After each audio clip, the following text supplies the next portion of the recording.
আসসালামু আলাইকুম ভিউয়ার্স, আজকে আমি আসলাম আপনাদের জন্য একটা দই পুডিং রেসিপি নিয়ে। এই দই পুডিংটা খেতে যতটা মজা কিন্তু করতেও খুবই সহজ। আপনারা বাসায় এরকমের দই পুডিং বানিয়ে দেখবেন। ভালো লাগলে অবশ্যই আমাকে কমেন্টে জানাবেন এবং আমার চ্যানেলটি এখনও যারা সাবস্ক্রাইব করেন নাই তাদের কাছে অনুরোধ রইল আমার চ্যানেলটি সাপোর্ট করার জন্য। অবশ্যই আপনারা আমার পাশে থাকবেন, আমার চ্যানেলটি সাবস্ক্রাইব করে লাইক কমেন্ট শেয়ার করে।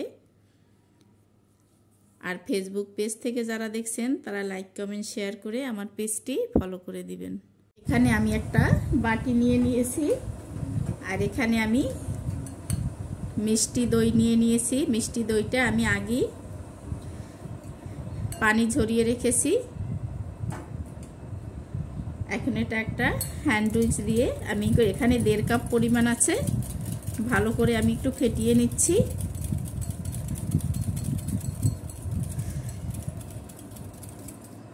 এখানে আমি দইটা ভালো করে ফেটিয়ে নিয়েছি। এখন এখানে আমি কনডেন্স মিল্ক দিয়ে দিলাম 1 টেবিল চামচ।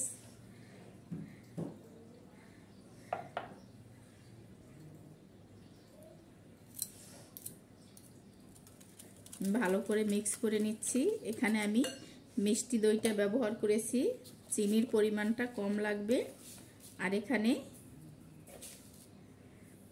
3 টেবিল চামচ আমি চিনি দিয়ে দিলাম। আপনারা চাইলে এটা শুধু চিনি কিংবা শুধু কর্নফ্লাওয়ার যে কোনো একটা দিয়ে আপনারা তৈরি করতে পারবেন। আমি ভালো করে মিক্স করে নিচ্ছি।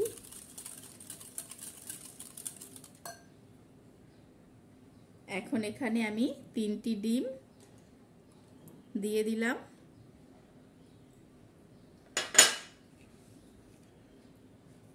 সাথে সামান্য পরিমাণ লবণ দিয়ে দিলাম। এখন আমি ভালো করে হ্যান্ড উইক্স দিয়ে আমি মিক্স করে নিচ্ছি।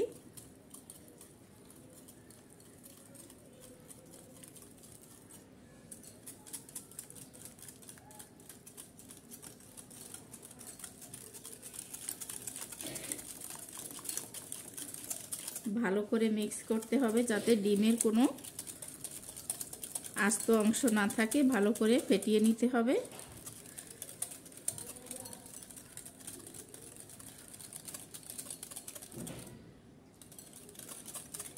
এখানে কিন্তু ভালো করে আমি ফেটিয়ে নিয়েছি।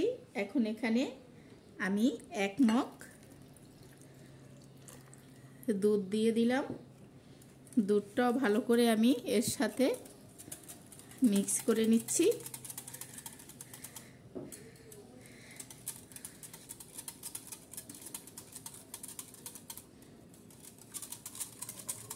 এই যে দেখেন এখানে কিন্তু মিক্স করা হয়ে গেছে। এখানে একটা পুডিং মোল দিয়ে দিয়েছি আমি চুলার উপর। আমি ডাইরেক্ট এটাতেই ক্যারামেল করে নেব। আমি দিয়ে দিলাম 2 টেবিল চামচের মতো চিনি দিয়ে দিলাম। এখানে আমি 1.5 চা চামচের মতো একটু পানি দিয়ে দিলাম। চুলাটা ধরিয়ে দিচ্ছি। আমি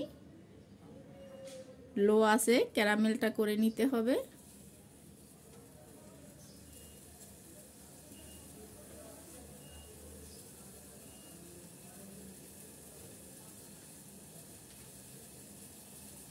আস্তে আস্তে চিনিটা গলে ক্যারামেল হয়ে যাবে।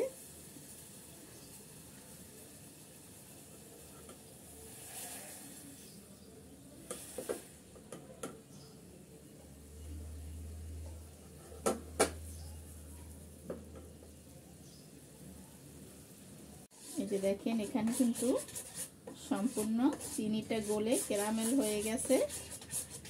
আমি এখন চুলাটা অফ করে দিচ্ছি। অফ করে চুলা থেকে নামিয়ে নিচ্ছি। আর সমানভাবে চারিদিকে আমি একটু ছড়িয়ে দিচ্ছি।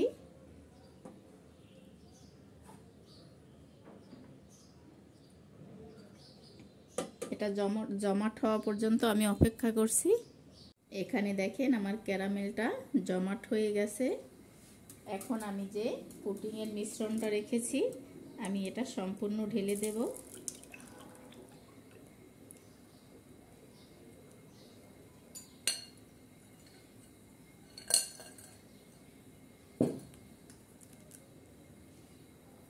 এখন এটা চুলায় বসিয়ে দেব আমি। এখানে চুলায় একটা পাত্রে পানি বসিয়ে একটা স্ট্যান্ড বসিয়ে দিয়েছি আমি। পানিটা ফুটতে শুরু করেছে। আমি এখন পুডিং মোল্ডটা এখানে বসিয়ে দিচ্ছি।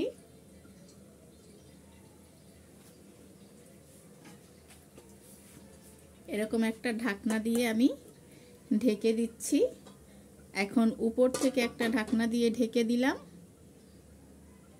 পুডিংটা হওয়া পর্যন্ত অপেক্ষা করছি। এই যে দেখেন এখানে কিন্তু আমার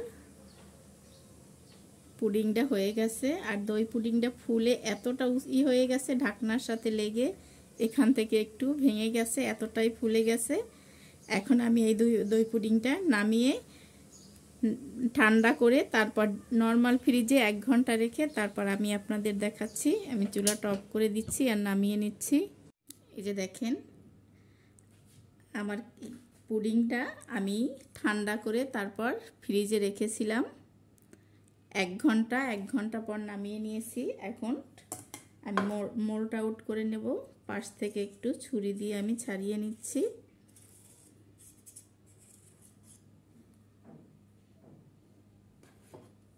এখন একটা প্লেট নিয়ে আমি প্লেটে ঢেলে নিচ্ছি।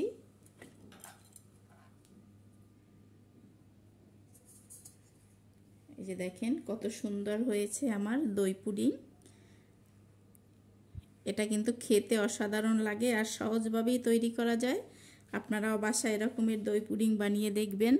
যদি ভালো লাগে তো অবশ্যই আমাকে কমেন্টে জানাবেন। আর আমার চ্যানেলটি সাপোর্ট করার জন্য সাবস্ক্রাইব করে লাইক কমেন্ট শেয়ার করে দিবেন। আর ফেসবুক পেজ থেকে যারা দেখছেন তারা লাইক কমেন্ট শেয়ার করে আমার পেজটি ফলো করে দিবেন।